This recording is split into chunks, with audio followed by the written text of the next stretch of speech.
Est en train de tout faire pour rater cette élection, dit Robert Ménard sur LCI. On joue à quoi? Est-ce que vous jouez à faire perdre le camp national? Jérôme Rivière. Ce serait déjà pas de l'opportunisme. Vous savez, c'est pas une décision que j'ai prise avec facilité. J'étais le patron du seul groupe des députés du Rassemblement national, 23 députés au Parlement européen. Donc c'est pas une décision qu'on prend de cette façon-là. Vous quittez votre fonction en fait ou pas? Pardon? Vous quittez votre fonction? Bien sûr, j'ai démissionné. C'est logique, j'ai démissionné de ma fonction de président de ce groupe et du Rassemblement national, ce qui paraît, enfin, c'est immédiat. Mais vous gardez votre mandat? Bien sûr, j'ai été élu par des Français, j'ai pas été élu par le Rassemblement national. Et d'ailleurs, mais sur une étiquette. Petit aparté, ceux qui réclament la proportionnelle, comme c'est le cas de Marine Le Pen et de moi-même, on peut pas à la fois réclamer la proportionnelle et dire que le mandat appartient au parti. Sinon, ce serait le retour du système des partis. Or, le 9 novembre dernier, elle expliquait qu'elle s'inscrivait dans les pas du général de Gaulle, qui ne voulait pas de régime des partis. Donc bon, passons. Sur ce choix, je l'ai fait parce que j'ai un choix de conviction. D'une part, d'un côté, vous avez Valérie Pécresse. Elle ne veut pas gouverner avec les voix des gens du Rassemblement national. Elle le dit. Non, elle a expliqué très clairement que dans un deuxième tour, entre Marine Le Pen, Éric Zemmour, d'un côté, ou l'un ou l'autre d'un côté, et Emmanuel Macron, elle voterait Emmanuel Macron. Donc c'est simple, elle l'a dit, elle le dit à ses électeurs, c'est très clair. Donc elle ne veut pas. De l'autre côté, vous avez Marine Le Pen, elle ne le peut pas.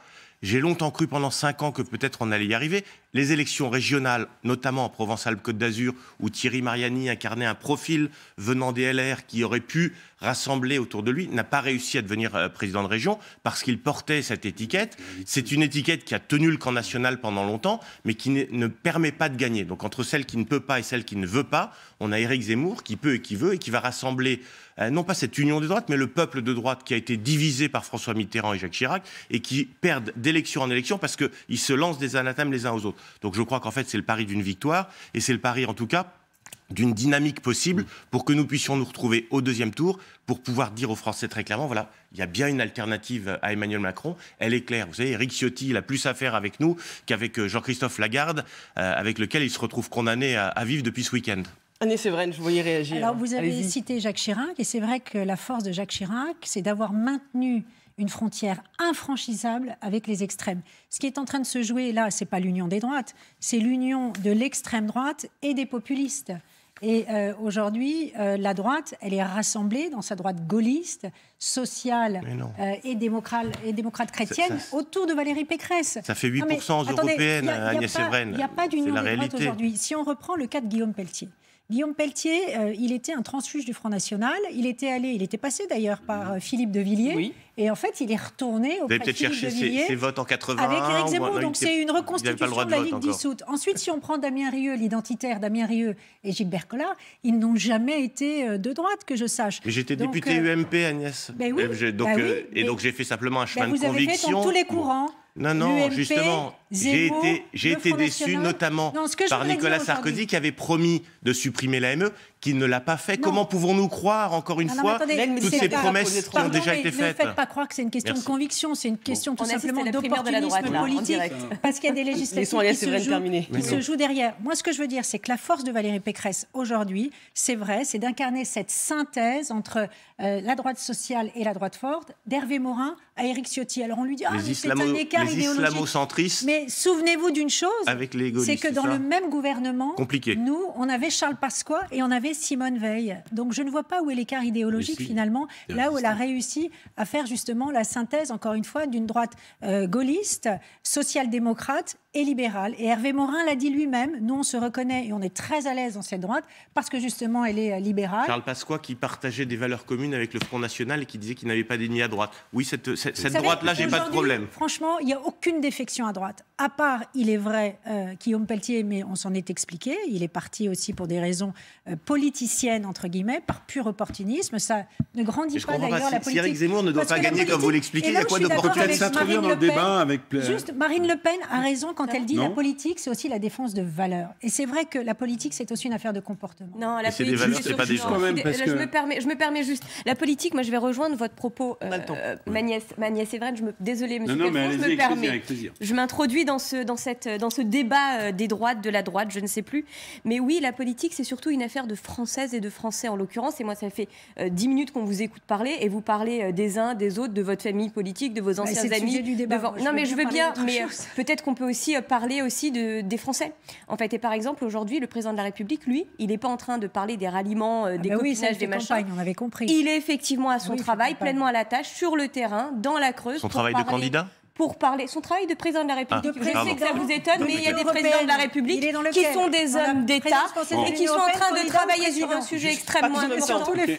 Qu'il est en train de travailler sur un sujet extrêmement important, qui j'espère un jour vous réunira, c'est l'égalité territoriale. Le sujet, c'était quand même la guerre entre Marine Le Pen et Éric Zemmour. François Calfon. Je veux saluer Prisca Thévenot comme représentante de La République En Marche, parce qu'elle assume le débat contradictoire, et on a eu par une indiscrétion l'idée que le président de la République ne voudrait débattre avec personne. Donc vous avez le courage, en quelque sorte, que votre mentor n'a pas. Donc en cela, je vous salue. Pour revenir sur le débat sur la droite, il y a une forme de radicalisation qui est tout à fait inquiétante.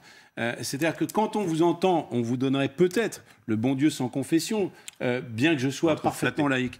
Mais quand j'entends M. Zemmour, et c'est là-dessus que j'ai envie de vous interroger, plus que sur les courses de petits chevaux, c'est comment vous, qui étiez justement l'homme de la droite, de Chirac, de Pasqua et d'autres, vous pouvez assumer de dire, avec M. Zemmour, qu'il faut maintenant instaurer un droit de tuer, y compris avec les commerçants, c'est-à-dire remettre en cause l'autorité républicaine de la police. C'est ce qui a été dit dans le meeting de Cannes. Absolument pas. Un droit de défense excusable. Oui, un droit de défense excusable. Ça n'a rien à voir. C'est un permis de tuer. Non, voilà ce qu'a dit. Vous allez me laisser terminer. C'est caricatural. Je vous ai laissé pinailler sur les courses de petits chevaux entre les uns et les autres. Deuxième aspect, les Français qui sont des Français modestes, qui sont dans le logement social, seront heureux d'entendre que, à ses yeux, M. Zemmour, il l'a dit au meeting de Cannes, n'est-ce pas, construire des logements sociaux, c'est une pompe à immigration. Donc je pense qu'il connaît mal. Mais c'est ce qu'il a dit.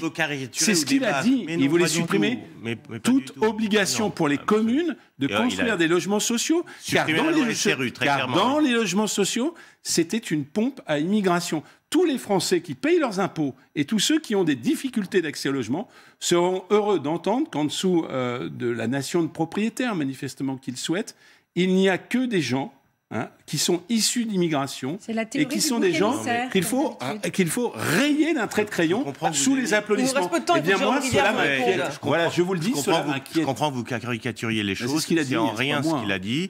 Il a un programme notamment de rénovation d'un certain nombre de logements HLM parce que c'est indispensable. Il a dit les HLM, c'est le lieu des immigrés. Vous allez vous promener dans des HLM, vous verrez qu'il y a un très grand nombre de HLM aujourd'hui. Le fact-checking devra intervenir. Vous avez le fact-checking, c'est qu'une autre opinion. Donc, mais il a démontré, et vous allez vous y balader, et vous verrez qu'aujourd'hui, effectivement, un très grand nombre de logements sociaux sont occupés par des personnes étrangères, alors que vous avez des Français qui n'en ont pas. Donc, c'est un problème. C'est comment vous voyez, c'est pas leur couleur de peau, vous voyez qu'elles sont étrangères. Je réponds à vos questions. Oui. Mais c'est effrayant, mais arrêtez. Mais vous voyez, c'est ça la réalité.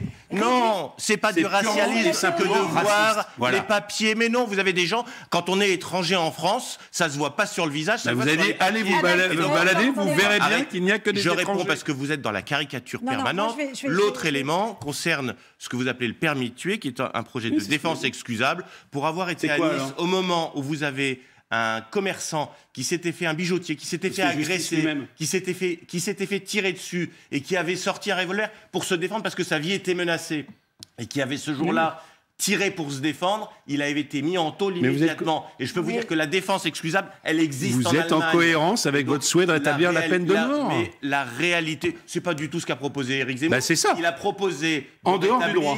Mais non, mais là, vous savez, en fait, vous nous servez parce que quand vous êtes caricatural, ça sert nos idées. C'est lui qui continuez, ça n'a que peu d'importance. La défense excusable existe dans des tas d'autres démocraties que vous adorez par ailleurs. Oui, Bolsonaro, Brésil. Non, l'Allemagne, M. Calfon, vous le savez. Donc, c'est tout ça. Parce que la France est suffisamment fracturée comme ça pour en rajouter, mettre de l'huile sur le feu en permettant à certains Français d'avoir cette défense excusable. Mais on est compte de la responsabilité du propos. Et c'est ça qui nous différencie de l'extrême droite, justement. Parlez un peu aux policiers. C'est la bonne nouvelle. Demandez-leur comment ils se sentent aujourd'hui. Les policiers sont des gens responsables. On va parler d'anciens présidents parce que ça aussi, ça va vous intéresser. François Hollande, candidat à la présidentielle en 2022. Vous allez le voir, il y pense. Une petite pause, on vous dit tout juste après.